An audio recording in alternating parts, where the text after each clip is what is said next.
It's no secret that most businesses struggle for so-so content or just average content because they don't know that there's actually a tried and true method for creating really compelling content that will increase their sales, help them grow their business, and engage their customers in ways that's actually really easy to do once you know what the tools are. So we're talking about those tools in this video today, and specifically we're talking about your brand, we're talking about your website, and we're talking about social media and how we're gonna use story selling in all of those platforms today. So thank you so much for watching. My name is Ryan Richardson. Be sure to stay to the end of this video because I actually have something I want to give you. So what does average content look like for most people? So for a lot of people, that means going out and finding your customer instead of having your customer look and find you. On your website, it might mean having people click off your website before they view your offer. It might mean that you don't get a lot of email signups. And with your social media, it means that you don't get a lot of engagement. You put a post out there, you put different social campaigns online, and you just don't have the feedback that you wish you had. So this is all a result of not using tactics that we're gonna talk about in this video, specifically the story selling framework, so that you can actually organize and implement this in a really, really easy way and then benefit from the results of that. But first, if you haven't already, please subscribe to the channel. I'm super excited to have you guys here. I really want to build this community of story sellers so that we can change and impact the world with our businesses and our offerings. So before we dive into these three topics about how to use and deploy storytelling in your business, let's really quickly just talk about why story selling. So why is story selling so important? So story selling basically flips the script on your marketing efforts, and it flips the script in your business as well because it has your customer looking for you instead of having to go out and find them. It'll have your customer actually asking you to make the sale to them because what you have to offer will be communicated in a way that it increases the perceived value of your offering so much so and so effectively so that your customer is literally asking for you to sell to them instead of you being anxious about asking for money or selling your product or feeling guilty for pricing something too high. I think that this quote from psychologist Jonathan Haidt really summarizes this in the perfect way. So I'm just gonna read it really quickly for you. So we experience our day-to-day lives in story mode. The brain creates a world for us to live in and populates it with allies and villains. It turns the chaos and bleakness of reality into a simple, hopeful tale. At the center of it, it places its star, wonderful, precious me, who it sets on a series of goals that become the plots of our lives. Story is what the brain does. It's a story processor, not a logic processor. So most businesses have this whole debate about how much they want to use emotion as a lever for influence and how much they want to use logic as a lever to get people to commit to taking action and doing business with them. But they miss the most important part, which is just using narrative and using story as a tool to selling their goods and services. If you haven't watched our previous videos about the story selling framework, that's okay. We're going to do a really quick overview just so that we're all on the same page, and then we're going to dive into exactly how to deploy it with these three platforms that we just discussed. The story selling framework is a really simple 5 steps. The first step is a character. So it's just identifying the awareness level of your character, figuring out what type of character they are, if they're an informed customer, if they're oblivious, or if they're afflicted, meaning that they have problems. So you're just gonna assess what kind of character they are. Once you know that, then this is gonna help with the rest of the 4 steps. So the second step is that they have a goal. Anyone with a goal is gonna naturally hit obstacles, and that brings us to step number 3, which is hit obstacles. There can be many obstacles, there can be one major obstacle. The important thing is that you can help them avoid these obstacles and you can help guide them, which brings us to our 4th step, which is guided. A lot of people in business think that they want to be the main character. A lot of businesses position themselves as the main character.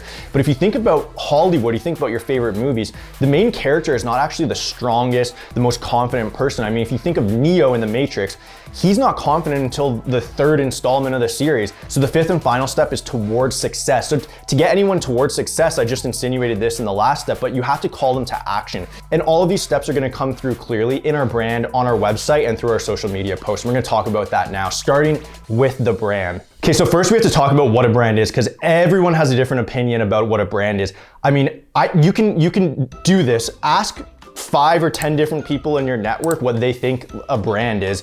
Ask a brand expert, ask a marketing expert what they think a brand is, and then ask a business owner what they think their brand is. If you ask 20 different people what they think a brand is, I guarantee you get 20 different responses. So that's okay. I'm gonna talk about my favorite description of what a brand is, but before I do, I wanna introduce what Jeff Bezos, who obviously knows a thing or two about business, what he perceives a brand as being. So Jeff Bezos says that a brand is what people say about your business or say about you when you're not in the room. And I think that's a really good way of putting it because it kind of paints a picture of what we really want to do, which is we want to control the narrative of what people say about us or a business when we're not in the room. That's essentially the idea of what we're talking about in this video. The description that I like the most is from Karen Post's book, Brain Tattoos. And she says that a brand is a story embedded in the mind of the market. And I think that this is probably the best way to describe it, because it's not just about other people in a room talking about it. It's specifically your market. It's specifically the marketplace. And ultimately that's what determines the success of your business. And the way to do that is just by going through the story selling framework that we just talked about and just putting pen to paper and really identifying who is your customer, what are their goals, what are the obstacles in front of them, how do you help guide them through those obstacles so that they can achieve success. Once you clarify what that message is, it's just a matter of committing to it long enough that it actually gets embedded in the marketplace through the next two steps that we're going to talk about. So the next step in your communication is going to be through your website. And I really like talking about websites because it's one of the quickest ways that you can identify if your competition, if me, or if you and your communication is effectively putting your customer at the center of it, or yourself or your own business at the center of it. President Teddy Roosevelt famously said that people don't care about how much you know until they know how much you care. So the most important thing to think about when you're creating your website, when you're creating the copy for your website, the text and the words that are going to sell the product and increase the perceived likelihood of achievement for your customer, what you want to do is you want to establish your empathy and how you're going to help them before you talk about the fact that you can help them, meaning the credibility and the authority. So most people switch this part out and they get it wrong. They put the credibility and the authority before they put the empathy part. And what happens in the minds of their customers is that they see them as either competition. So like I said earlier in the quote about how everyone kind of puts themselves as the precious star to their own universe, they put themselves as the most important part of the story. They put themselves as the main character. If the main character goes onto your competitor's website or your website or my website, and then they think that the person on the website, the person who created this text, is the main character, not them, it doesn't compute in their brain. They don't understand what it is that you're offering. Or even worse, they might actually see that business or that person as a villain instead of someone that can help them. We want to come out of the gate and very clearly indicate to our customers that we're simply there to guide them towards success. But how am I to know the good side from the bad? You will know when you're calm. That's our only objective. We're not there to compete with them. We're not there to definitely not be the villain of their story. We're just there to help guide them on their journey to achieving success. We do that through establishing empathy, showing them that we care before we show them how we can actually help them, how we can call them to action, and how credible and authoritative we may be in this space, in the marketplace, in the industry. Think about the last time you were in a crowded room. Maybe you're at a party, you're at a social event, a social gathering, and you're having a conversation with someone, but then from across the crowded room, you hear your name and you think, is that person talking about me? And you get self-conscious and you start thinking about all these different things that they could be talking about, and then you start playing these stories in your head.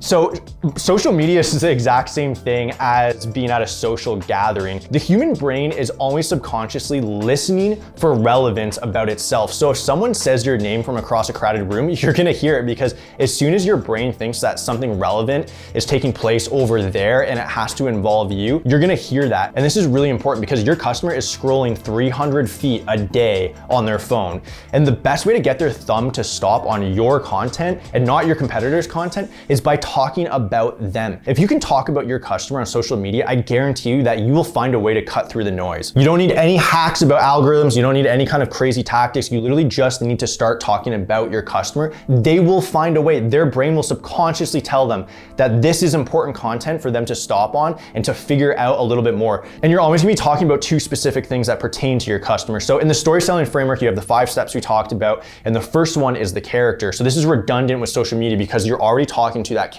Once you know who that is, that's just for you. So once you've identified who that character is, then you're gonna be using steps 2 and 3, which is has a goal and hits obstacles. If you just cycle between those 2 steps, has a goal and hits obstacles, or you paint different scenarios and pictures about how you can help them achieve their goals and or how you can help them navigate their obstacles and you can guide them towards success, and I guarantee you will have more engagement than you have ever had with your social media. So to summarize, you wanna start with the brand, because once you have your brand message and you can really clearly articulate what it is that you actually offer and do, then you can put that flag in the ground and you can control that narrative so that when people start talking about you or your business when you're not in the room, they're having a conversation, they're telling a story that you've given them. So you're controlling the narrative. So start with the brand. Once you have your brand message through the 5 steps, have that on a piece of paper, put it on your computer, put it on your Google Drive, wherever it is, but know that if that's your message, then stick to it, because the second part of that is consistency. And the second part of that consistency is really just communicating through your website, your landing page,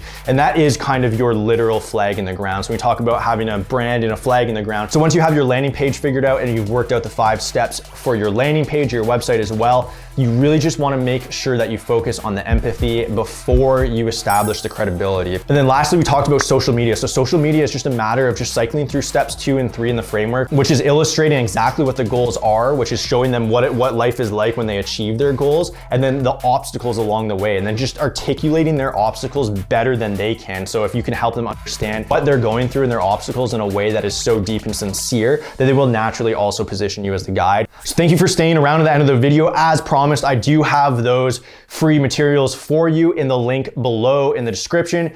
So check that out. I have an ebook. If you don't like reading, it's only gonna take you about an hour and a half, but I totally understand not everyone loves to read. So I also made an audiobook for your convenience. And if you don't have an hour to listen to the audiobook, I also made just a 2-page cheat sheet so you can start using this framework and you can plug it into your business. You can benefit from it right away. Thank you so much for watching this video. Again, my name is Ryan Richardson. I'm so grateful to have you guys here. If you think I left anything out of this video, let me know in the comments below. Also, if you'd like to see any content in the future, please also let me know what kind of videos you would like to watch, what kind of content you would like to see me create. I would definitely love to see those comments below. So thank you so much for watching this video. Remember, be the author of your own success story. Until next time.